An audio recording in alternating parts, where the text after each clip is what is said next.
General Secretary directs overcoming consequences of floods in Dien Bien, Son La, Nghệ An provinces. Ukrainian intelligence obtains classified data on Russia's newest nuclear submarine. Joint efforts made to support students in flood-hit areas. Hello, so good to see you again in today's news by Nghe An Press and Broadcasting Agency. Here we go, the first headline of the show. The General Secretary had issued instructions related to the direction of focusing on overcoming the consequences of floods, flash floods, and landslides in Dien Bien, Son La, and Nghệ An provinces. Accordingly, General Secretary Lam requested, local party committees and authorities at all levels must ensure that those who have lost their homes have a place to live, ensure that people are not left hungry or cold, and ensure a basic life. The General Secretary especially emphasized the need to rebuild houses for those who have lost their homes and speed up the process of eliminating temporary and dilapidated houses, prioritizing border areas.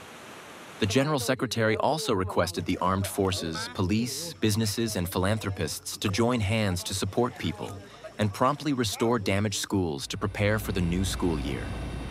Besides, typical examples of courage in sacrificing to save people need to be commended, and rewarded in a timely manner.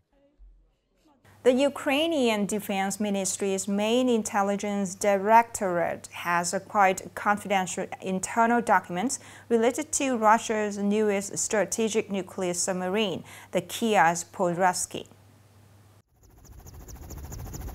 Ukrainian intelligence services have accessed data on the ship's personnel and technical equipment, including a list of the crew with information on their positions, qualifications, and physical strength, along with combat instructions, combat layout diagrams, survival systems, and internal organizational structure.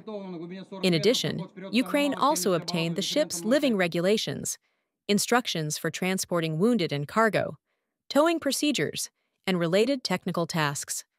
A number of other important technical documents, such as the investigation report on the deformed radio buoy, which clearly stated the identities of the committee members and participating organizations, were also among the leaked documents.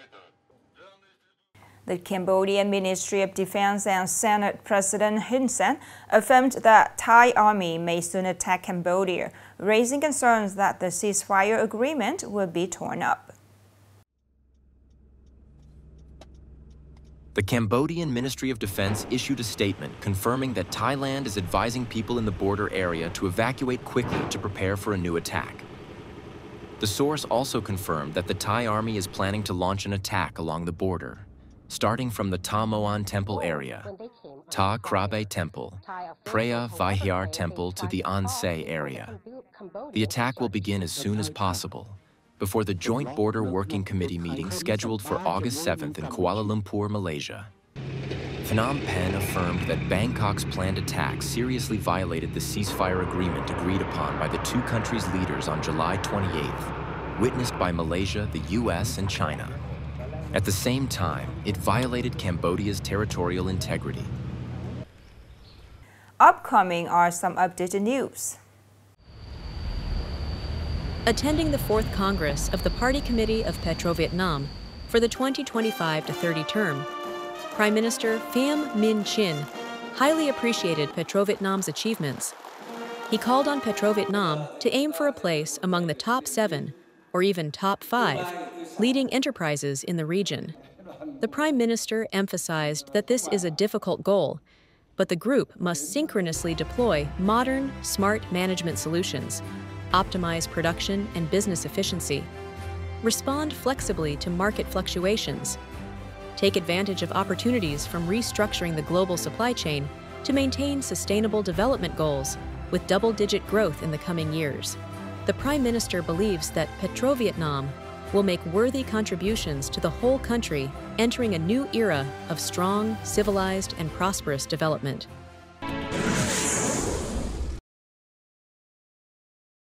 Deputy Prime Minister Tran Hong Ha has directed the Ministry of Construction to take the lead, in coordination with the Ministry of Finance and the Airports Corporation of Vietnam, ACV, to research and agree on a plan to extend the runway at Vinh Airport. This directive comes in response to a proposal from the Nghe An Provincial People's Committee. Currently, Vinh Airport operates with a single runway that is 2,400 meters long. While this is sufficient for narrow-body aircraft like the A320 and A321, it is inadequate for wide-body aircraft typically used for international flights, such as the Boeing 787-737 or Airbus A350. To accommodate these larger planes, the runway will need to be extended to 3,000 meters.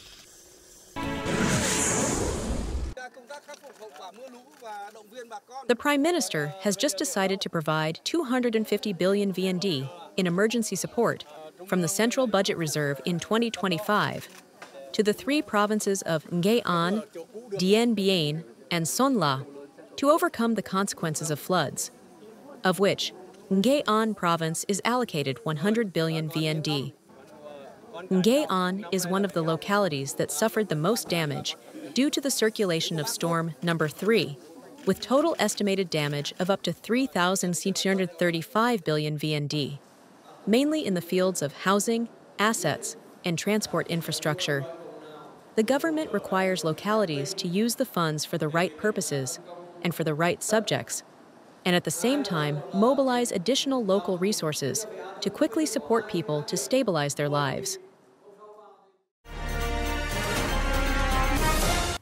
After the recent storm number 3, many schools in the western Khmer of Nghệ An province are still struggling to overcome the damages and preparing for the new school year.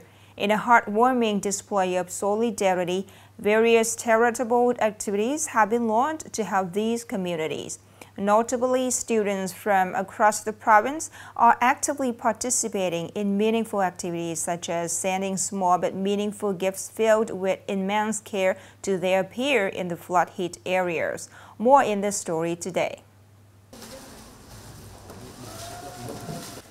Textbooks, children's stories, school supplies are neatly arranged and classified.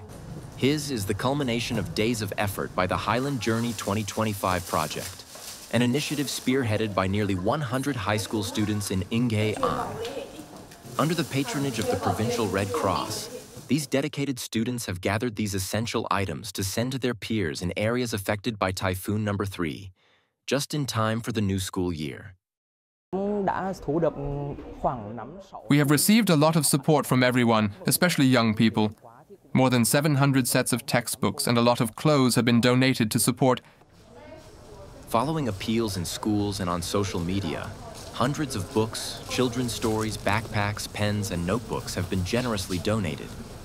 These contributions are a heartfelt expression of support and encouragement for the children overcoming the hardships left by the recent floods. I feel very happy and proud to contribute a small gift to the children in the flood-hit areas. Not only 2025 Highland Journey, the spirit of mutual love is also extended through volunteer activities at the Chinese Language Center of Ms. Zhang Huangli, Truong Vinh Ward, when students here together donated school supplies to students in the flood area. I was very touched when witnessing the volunteer spirit of the students.